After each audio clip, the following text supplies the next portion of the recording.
กันนะ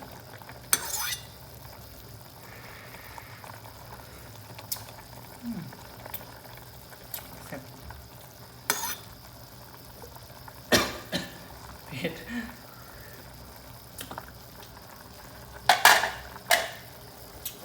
เติมน้ำไปนะแซ่บเลย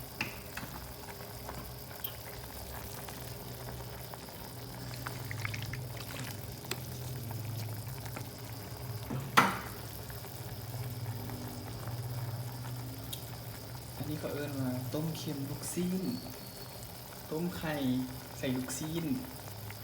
เดี๋ยวผมเห็นต้มเค็มไข่ใส่ลูกซีน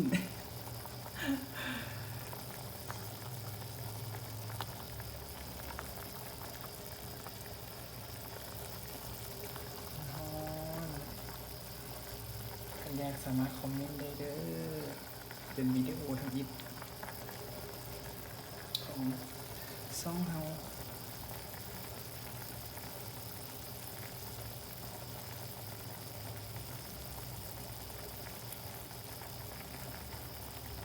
ก็จะเบิ่งต้มเค็มมันตัวใสให้มันเดือดให้มันไข่มันเปลี่ยนสีเข้มกว่านี้อีกหน่อยหนึงแล้วก็สิมาเสิร์ฟด้วยแป้งแล้วก็กะหล่ำลวกดูนี่อ่ะ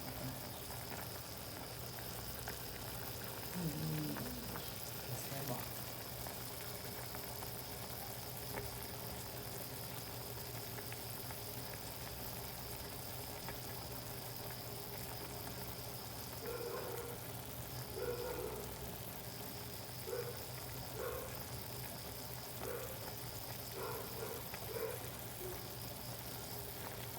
ที่จริงว่าเซนสีอาร์ตตั้งแต่มือสวยนี่หันอาณาเห็ดต้มนอนกินก็เลยลืมอาทิตย์มาเบิ่ง